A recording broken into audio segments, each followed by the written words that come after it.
요즘 세상을 보면 참 어지러운 세상이다라는 표현이 딱 맞는 것 같습니다. 지난 한 주간 동안도 우리 대한민국에 좀 받아들이기 힘든 상황들이 생기면서 과연 이것이 어디서부터 어떻게 잘못된 것인지, 누구로부터 시작돼서 누가 잘못한 것인지 알 수는 없지만, 또 우리의 생각에 따라, 우리의 마음이 가는 곳에 따라 어떤 사람의 편을 들고 어떤 사람을 지탄할 수는 있겠지만, 이것이 결국엔 어디서부터 시작됐는지 알 수 없는 어려움들이 우리 국민들에게 다가왔습니다. 그런데 이런 일들은 지난 한 주간 동안만 있었던 것이 아니라 우리가 살아가는 세상 속에 어쩌면 늘 매일매일 반복되고 있는 일인지도 모르겠습니다. 학교와 직장에서, 또 삶의 터전에서, 회사에서, 또 관계 속에서, 우리 사회 속에서 너무나 많은 어떤 어려움들이, 또 우리의 생각에선 이해되지 않는 일들이 많이 발생하곤 합니다. 세상은 이렇게 혼란스러울 수밖에 없는 이유가 있습니다. 왜냐하면 권력을 가지게 되면 그 권력을 남을 위해서 사용하는 것이 아니라 자신의 이익을 위해서, 자기의 명예를 위해서, 또 자기의 이익 집단을 위해서 사용하려고 하는 마음이 커지기 때문에 세상은 시간이 지날수록 점점 더 어지러운 세상이 되는 것 같습니다. 문제는 세상은 처음부터 늘 어지러웠는데 교회 또한 거기에 동조하며 많은 어려움, 대립, 그리고 상황적인 힘듦을 경험하고 분열하고 있다는 것입니다. 과연 그러면 우리 교회는, 이 땅의 많은 교회들은 왜 이렇게 어지러운 세상을 닮아 있는 것일까요? 왜 이렇게 교회는 잠잠하지 못하고 주님이 말씀하신 그 아름다운 그리스도의 형상을 이루지 못하는 교회의 모습으로 점점 분열되고 어지러운 교회가 되어질까요? 저는 고등부 설교를 하면서 자주 하는 말이 있습니다. 너희들은 절대 무서운 신자가 되지 말아라 라는 이야기를 자주 권면합니다. 성도 여러분들은 어떤 신자가 무서운 신자, 어떤 신자가, 어떤 성도가 교회를 분열시키는 성도라고 생각하십니까? 그것은 아주 간단합니다. 아무런 성장 없이 교회 생활 열심히 하시면 됩니다. 예배의 감격도, 하나님을 만난 경험도, 성경을 알아가는 하나님의 지식도 없이 열심히 교회 생활 하시면 교회를 분열시키는 가장 무서운 신자가 됩니다. 왜냐하면 전에도 말씀드렸다시피 교회는 합리적인 집단이 아닙니다. 예수님께서 우리를 구원하신 것은 합리적인 사건이 아닙니다. 예수님께서 만약에 합리적인 분이셨다면 과연 나를 구원하셨겠는가? 나보다 훨씬 훌륭한 사람들이 많은데, 나보다 훨씬 괜찮은 사람이 많은데 하나님께서 나를 구원하셨겠는가? 그리고 예수님을 죽이시고 나를 살리시는 것이 과연 합리적인 일인가? 차라리 부시시고 다시 세우는 게 낫지 않은 일인가? 교회는 합리적인 집단이 아닙니다. 그렇기 때문에 자기의 경험에 비추어서 신앙생활 하다가 아무런 감동과 성장도 없는 신앙인으로서 교회의 어른이 되면 교회는 아주 보기 좋게 분열합니다. 교회는 오직 한 가지 생각을 가지고 가는 것입니다. 합리적인 판단으로 교회를 운영하는 것이 아니라 무엇이 더 하나님을 기쁘시게 할까? 오직 이거에 하나의 기준을 갖고 우리는 생각을 모으고 기도를 모으고 판단을 하며 교회를 이끌어가야 하는 것입니다. 그러나 오늘날 많은 교회들은 그 모든 것을 잃어버리고 내가 보니, 내가 경험했는데, 내가 이런 일들을 아는데 라는 것으로 그 모든 것을 대신합니다. 그러니 교회가 정상일 수 있겠습니까? 그러니 교회가 아름다울 수 있겠습니까? 세상을 똑같이 닮아가는 것입니다. 자신이 옳다고 생각하는 것, 평생 살아오면서 자기가 생각했던 그 신념을 갖고 하는 그 생활은 신앙생활이 아니라 신념생활입니다.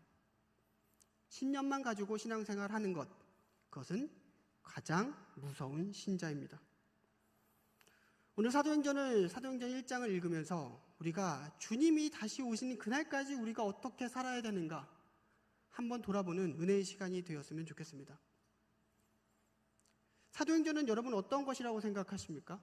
사도행전이 복음이 확장되는 단순한 사건을 보여주고 있는 성경이라고 생각하십니까?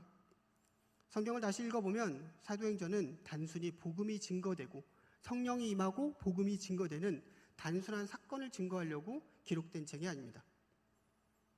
사도행전을 다시 한번 제대로 읽어보면 사도행전은 사람과 하나님의 엇박자의 기록입니다. 사람이 생각하고 있는 것, 그들이 생각하고 바라보는 것이 하나님이 생각하고 바라보는 것과 항상 달랐습니다. 그런데 하나님은 그 엇박자 속에 계속 그들을 설득하며 교회를 세워가신 사건이 바로 사도행전에 기록되어 있는 사건이에요. 만약에 복음이 증거되고 성령이 임한 사건이 모두 전부라면 사도행전은 28장까지 기록될 이유가 없습니다. 성령이 임하고 복음이 흥하여 그 세력을 더하더라 라고 하며 끝나면 되는 일입니다. 근데 사도행전을 자세히 읽다 보면 이 제자들까지도 많은 오해에 휩싸여서 자기의 생각과 그 고집을 갖고 계속 신앙생활을 하려고 하는 모습을 보게 됩니다. 오늘 본문에 나타나 있는 것처럼 제자들은 이스라엘 나라의 회복을 기대했습니다. 그 이스라엘 나라의 회복은 예수님이 바라던 회복이 아니었습니다. 힘과 권력을 가지고 예수님께서 죽음을 이기시고 다시 살아나신 그 희귀한 능력을 행하셨기 때문에 이제 그 힘과 능력을 가지고 로마를 쳐 부시고 이제 이스라엘을 회복하는 것, 그것을 기대했습니다. 어쩌면 오늘 우리의 신앙도 거기쯤에 머물러 있지 않는가 생각합니다. 예수님께서 오셔서 우리의 모든 문제를 쳐 부시고 모든 문제를 다 해결하시고 풍족하게 사는 것. 근데 예수님은 우리의 삶의 문제에 관심이 많으시지만 그것만을 위해서 오신 분이 결코 아닙니다. 부활 후에는 어땠을까요? 예수님께서 부활하신 후에는 제자들이 많이 변했을까요? 그렇지 않았습니다. 역시 그 힘과 능력을 과시하기 원했고 오늘 본문에 보면 그 예수님을 쳐다보고 있는 것입니다. 이스라엘 나라를 회복하심이 이때입니까? 하나님께서 지금, 예수님께서 지금 이제 군사를 일으키시겠습니까?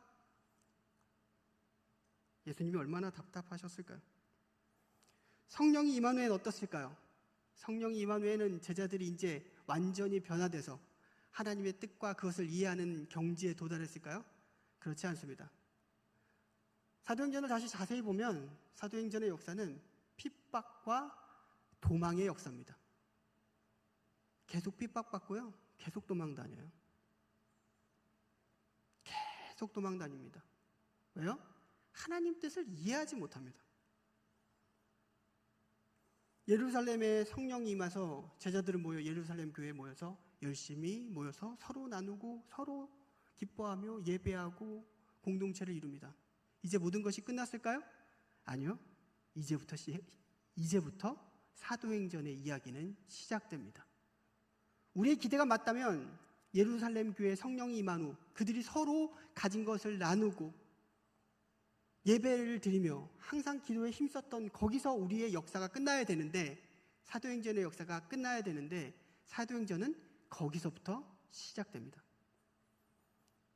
얼마나 이들이 오해가 많이 되었는지 베드로는 10장, 사도행전 10장이 가기까지 이방인들에게 복음 전하는 걸 벌레같이 여깁니다. 그래서 하나님께서 베드로에게 환상으로 그것을 보여주시면서 이방인들 고넬료에게 가서 복음을 전하게끔 하십니다. 우리가 잘 알고 있는 사도 바울은 어땠을까요? 그도 역시 예수 그리스도를 오해했습니다. 나무에 달려 죽은 자마다 하나님의 저주에 있다고 생각했기 때문에 예수님을 저주의 대상으로 생각했습니다. 그런데 하나님은 그 오만, 그 무지를 계속 깨뜨리십니다. 그 작업을 사도행전 내내 하고 계신 거예요. 잘못 알고 있는 것, 오해하고 있는 것, 교만하고 있는 것, 한번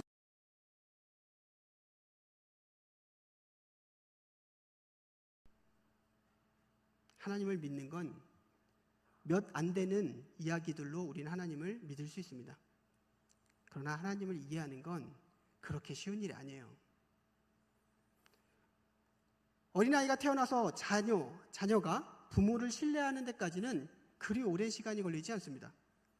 그러나 그 부모의 마음을 알기까지는 엄청나게 오랜 시간이 걸립니다.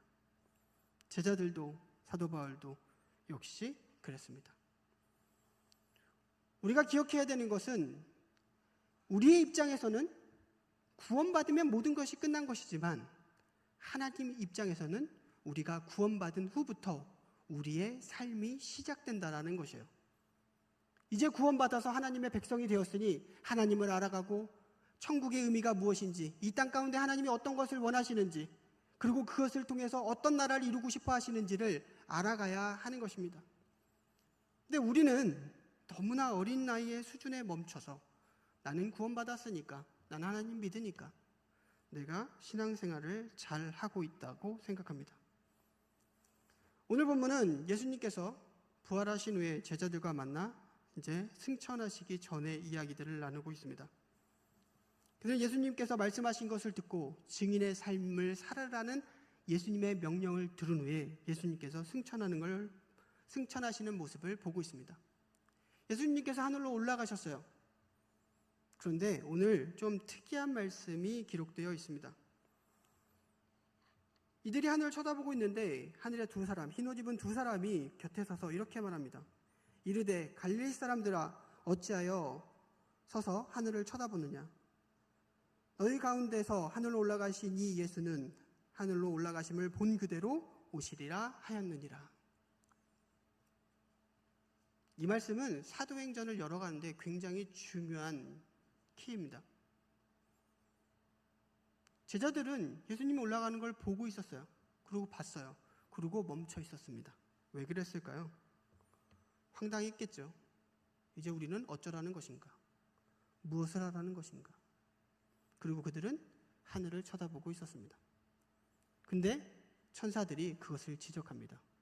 야, 이 갈릴리 사람들아, 여기서 갈릴리 사람이라고 하는 건 낮춰 부르는 말입니다. 촌 사람들을 말하는 거죠. 야, 이 갈릴리 사람들아, 니들 왜 하늘을 쳐다보고 있니? 예수님은 하늘로 올라가심을 니네들이 본 것처럼 다시 오실 거야. 너희들이 보고 있어야 될 곳은 하늘이 아니고 너희가 살고 있는 그 갈릴리 마을이란다.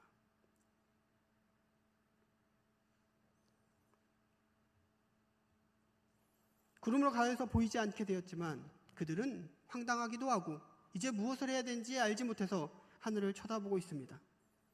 마치 오늘날 우리 교회들처럼 그냥 하늘을 쳐다보고 있는 것입니다. 초점도 잃어버렸고 무엇을 해야 되는지도 모르겠고 하나님이 명령하신 것이 무엇인지 알 생각도 없는 그 상태로 이스라엘 나라를 회복하셔야 되는데 어쩌라는 것이지? 이렇게 생각하고 있는 것입니다. 하나님이 원하시는 것이 무엇인지 모르는 그 상태. 성경은 말합니다. 우리가 살아가야 될 삶의 터전은 바로 갈릴리 마을, 우리의 삶의 현장입니다. 증인의 삶도 마찬가지입니다. 오늘날 우리는 증인의 삶을 어떻게 기억하고 있을까요? 우리의 삶의 변화, 인격과 가치관의 변화, 삶의 방식의 변화, 죽음을 이기신 예수 그리스도의 가르침을 우리 삶 가운데 놓고 살아가는 그 삶이 아니라 그저 주변에게 교회 다니세요? 교회 다니면 좋아요 라는 말로 우리의 신앙을 대변하고 있다는 거예요. 정말 위험한 세상입니다. 물론 이 말을 전한다는 게 나쁘다고 드리는 말씀은 당연히 아닙니다. 그렇게 말하는 것 정말 용기 있고 힘 있는 일이죠. 근데 다른 모든 것들은 다 제쳐놓고 우리가 그리스도인으로서 살아가야 되는 모든 삶의 태도는 다 물리쳐놓고 오직 그 말 한마디만 남았다면 그건 결코 예수님께서 바라는 증인의 삶, 증거하는 삶, 그것이 아니라는 거예요.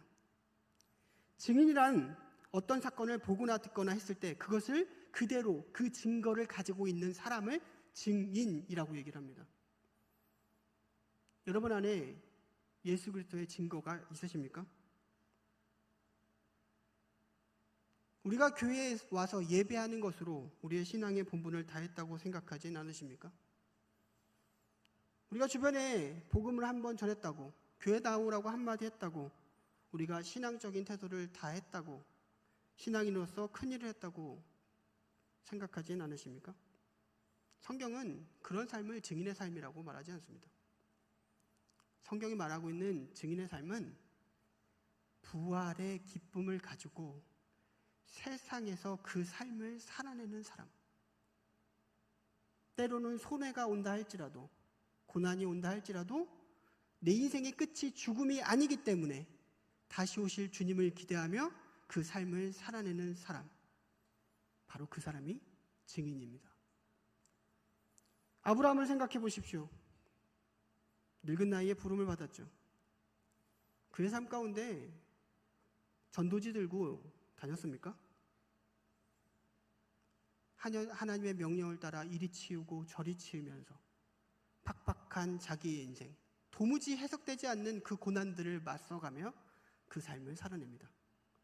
그리고 하나님은 믿음의 조상이 되기까지 그를 인도하십니다. 야곱은 어땠을까요? 야곱은 도망자였습니다. 계속 거짓말하고 도망다니는 사람이었습니다. 그가 복음을 들고 전하지 못했습니다. 그러나 그 안에 하나님에 대한 신뢰를 갖고 그 삶을 살아내는 것입니다. 요셉은 어땠을까요? 요셉은 복음을 전할 위치에 가지 못했습니다. 그러나 하나님을 사랑하는 마음을 갖고 그 삶을 살아냈습니다. 예수님을 믿는다는 것, 그것은 바로 우리에게 주어진 그 삶을 하나님을 믿는 마음을 갖고 살아내는 것입니다.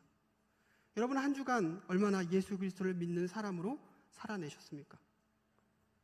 한 가정에서 아이가 태어나 공부하고 학교를 가고 친구를 사귀고 먹고 마시고 운동하고 대학에 가고 취직을 하고 결혼을 하고 애를 낳고 이 모든 과정 속에 세상과 다른 가치를 갖고 인생을 살아내는 것입니다. 예수 그리스도의 심장을 갖고 삶의 모양이나 형태는 똑같을지언정 그 기준과 바라보는 그 가치관이 다른 예수 그리스도의 심장을 갖고 살아내는 것입니다. 이런 사람들은 결코 교회에 와서 떳떳하지 않습니다. 예수를 잘 믿는 사람은 교회에 와서는 머리가 숙여지고요. 밖에 나가선 고개가 세워집니다. 교회에 와서 우리가 무엇을 자랑할 수 있겠습니까? 우리가 교회 나올 수 있는 명분이 무엇입니까? 오직 예수 그리스도 아닙니까? 나의 값으로 된 것이 아닌데, 나의 나 된 것은 오직 주의 은혜인데 우리가 교회 와서 무슨 큰 소리를 내고 얼마만큼 떳떳하게 고개를 들 수 있겠습니까? 십자가를 바라보면 고개가 숙여지고 또 그럼에도 불구하고 우리를 구원하여 주신 하나님의 은혜를 생각하면 감사하고 또 서로 만나면 웃음이 지어지는 것이죠.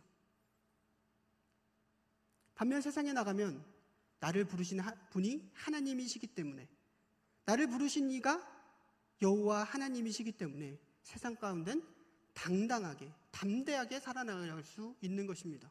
겁나는 게 없는 거죠, 세상에서는. 근데 오늘날 그리스도인들은 반대인 사람들이 너무나 많습니다. 세상에 나가서는 아무런 힘이 없고, 세상에 나가서는 아무런 당당함이 없고, 세상에서는 아무런 인정을 받지 못하고, 교회에 오면 자신감이 넘치며 고개가 들어지고 큰 소리가 나오는 것입니다. 무슨 일만 있으면 기도원 간다. 또 몸만 있으면 하나님께서 그렇게 하지 않으셨다. 말도 안 되는 이야기들을 하면서 그렇게 살아갑니다. 반대로 교회 출석만 적당히 하면서 주변 사람들에게 교회 오라고 얘기한 것이 신앙의 전부라고 생각하며 살아가는 사람들도 있습니다. 그것은 바른 그리스도인의 모습이 아닙니다. 자기에게 주어진 삶을 침착하고 차분하게 살아내며 도무지 이해할 수 없는 고난들 가운데 하나님을 부여잡으며 하나님을 신뢰하며 손해를 감수하며 그렇게 하루하루의 삶을 살아내는 것입니다. 세상과 다른 결정을 하고 자신의 심령이 아니라 하나님의 나라를 생각하고 세상의 명예를 배설물처럼 여기며 한 줌도 안 되는 자기의 지식을 자랑하지 않고 교회와 하나님 나라를 위해 마음을 다하며 그 삶을 살아내는 삶, 이것이 바로 증인의 삶인 것입니다. 내가 그리스도와 함께 십자가에 못 박혔나니 그런즉 이제는 내가 사는 것이 아니요 오직 내 안에 그리스도께서 사시는 것이라. 이제 내가 육체 가운데 사는 것은 나를 사랑하사 나를 위하여 자기 자신을 버리신 하나님의 아들을 믿는 믿음 안에 사는 것이라. 그렇습니다. 예수 그리스도의 부활을 믿는다는 건 세상 사람들과 기준이 다른 거예요. 세상 사람들은 자기의 죽음이 그 인생의 끝이기 때문에 죽음이 오기 전까지 모든 것을 누리며 모든 것을 행하며 자기가 할 수 있는 모든 쾌락들을 즐기는 것이 세상 사람들의 기준이고, 우리는 그 죽음 끝에 우리를 인도하실 하나님 예수 그리스도의 그 품이 있기 때문에 그것과 다른 기준으로 손해를 감수하고 이 땅 가운데 너무나 많은 유익을 누리려고 하지 않고 오히려 하나님을 생각하며 부활을 생각하며 이 땅 가운데 그 삶을 살아내는 것이 바로 그리스도인의 삶인 것입니다. 예수 그리스도도 이 땅 가운데 사실 때 그렇게 사셨습니다.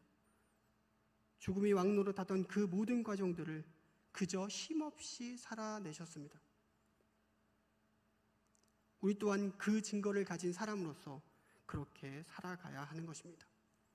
단지 다른 것은 이 안에 부활의 소망을 갖고 살아간다는 거예요. 내가 지금은 어렵지만, 지금은 비참하지만, 지금은 내가 누명을 썼지만, 지금은 비난을 받지만, 지금은 내가 손해를 받지만 부활 후에 주님께서 나를 위로하여 주시리라. 우리의 신앙이 얼마만큼 기도했는가, 얼마만큼 성경을 읽었는가, 얼마만큼 예배를 드렸는가, 이거 중요한 거죠. 근데 그것이 우리의 신앙의 기준은 아닙니다. 우리의 신앙의 기준은 내가 그리스도인으로서 얼마나 그 삶을 살아내고 있는가, 이 해석되지 않는 상황들을 얼마만큼 믿음으로 감당하고 있는가라는 것입니다. 영화 한 편 좀 보여드리도록 하겠습니다. 3분짜리 영화인데 한번 보시도록 하겠습니다.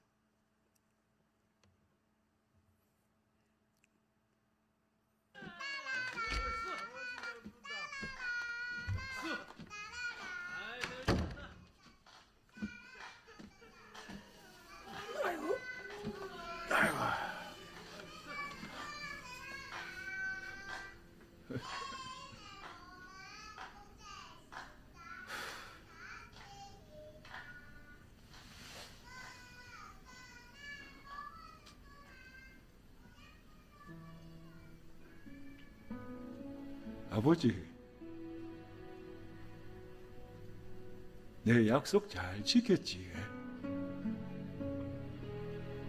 막수이도 찾았고, 이만하면 내 잘 살았지?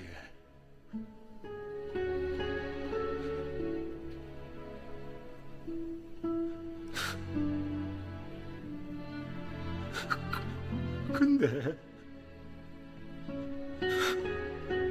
내 진짜 힘들었거든요.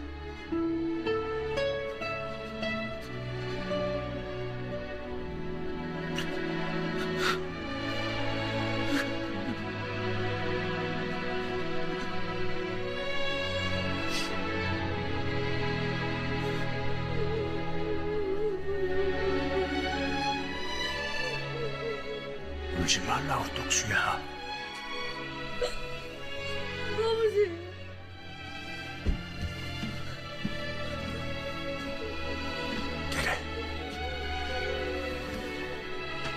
네 얼마나 세게 고생했는지 다 안다.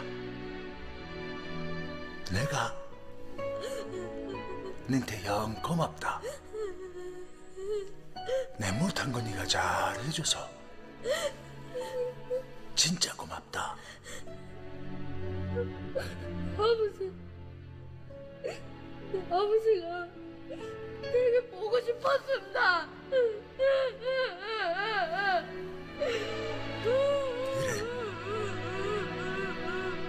내도 네가 영 보고 싶었다.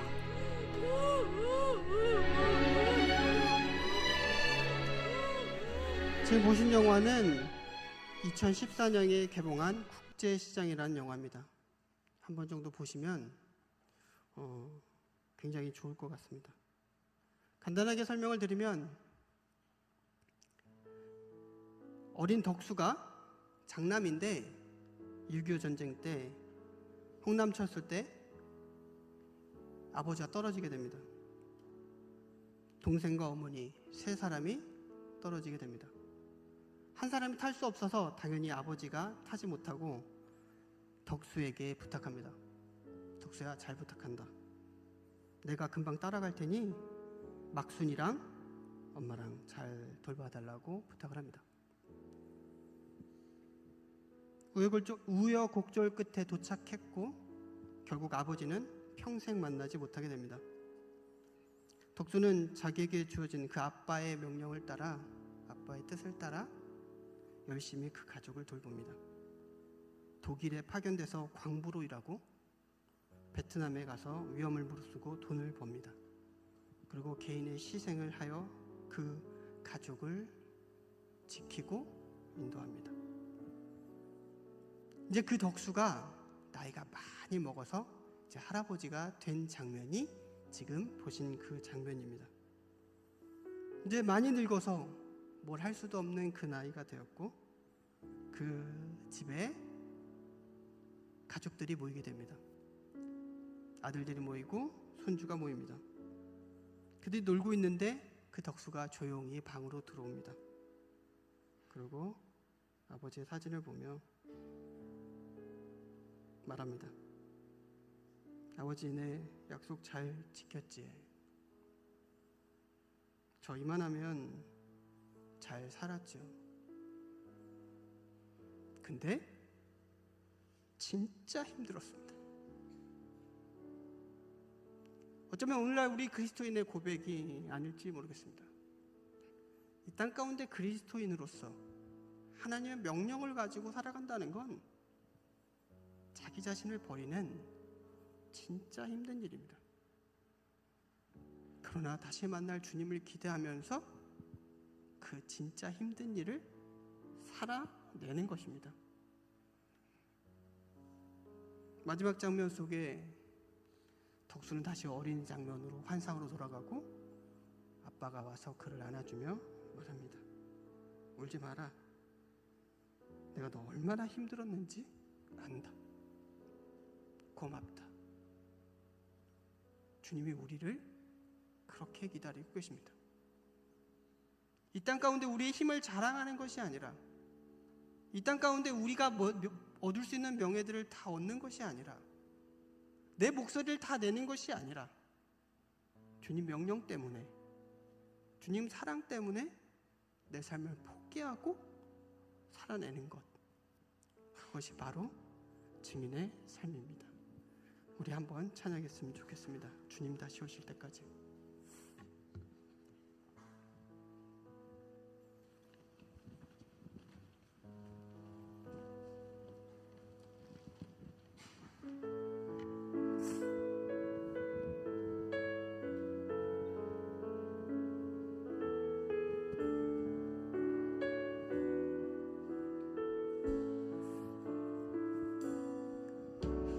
주님 다시 오실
우리 함께 기도하도록 하겠습니다. 우리에게 주어진 삶, 그 삶이 언제까지인지는 모르겠지만 그 삶 가운데 증인의 삶을 살아낼 수 있도록, 그래서 주님께서 울지 마라, 잘했다, 내가 너 얼마나 힘들었는지 다 안다 라고 위로받을 수 있는 삶, 이 땅에서 누릴 수 있는 것 다 누리고 할 수 있는 말 다 하는 삶이 아니라 참고 인내하며 그리스도의 몸된 전을 위해서 헌신할 수 있는 삶을 주님 살 수 있도록 나를 죽여 주시옵소서. 우리 함께 기도하도록 하겠습니다. 하나님 아버지, 우리 인생 가운데 하나님이 주신 그 인생을 하나님 잘 살아낼 수 있기를 원합니다. 하나님, 연약하기 때문에 아직도 내 자아가 살아있고 하나님이 원하시는 그 증인의 삶을 살지 못하는 것 주님 아시오니 주님이 연약한 우리를 하나님 변화시켜 주시옵소서. 하나님께서 우리에게 원하시는 그 삶을 살아낼 수 있도록 주님 인도하여 주시옵소서. 아직도 깨져지지 않은 그 자아를 풀어주시고 아직도 하나님 잘못된 것을 바라고 있는 그 욕심을 하나님 애구심을 벗어버릴 수 있도록 주님 인도하여 주시옵소서. 하나님께서 우리에게 원하시는 삶, 나에게 원하시는 삶은 그리스도의 형상을 갖고 이 땅 가운데 살아내는 것인데 하나님, 우리가 그것들을 행하지 못하고 있음을 주여 용서하여 주시고 주님을 다시 만날 그날까지, 하나님이 우리를 부르시는 그날까지 하나님 우리의 삶 가운데 하나님 앞에 나아갈 수 있도록 주님 인도하여 주시옵소서. 하나님, 믿음과 용기를 가지고 살아내게 하여 주시옵소서. 도무지 이해할 수 없는 고난 가운데도 하나님을 바라보며 희생하며 헌신하며 하나님 나아갈 수 있도록 하나님 인도하여 주시옵소서. 연약하기 때문에 하나님 아직도 자아가 살아있고 하나님 아직도 교만하여 하나님의 나라를 바라보지 못하는 우리의 영혼을 하나님 용서하여 주시고 하나님의 나라와 그 뜻이 이루어지는 한 사람이 될 수 있도록, 하나님의 나라와 그 뜻이 이루어지는 교회가 될 수 있도록 주님 아버지 인도하여 주시옵소서. 주님의 뜻이 이루어질 수 있기를 소망합니다. 주님의 뜻이 이루어지는 난 사람 한 사람이 될 수 있기를 소망합니다. 주님 아버지 도와주시옵소서.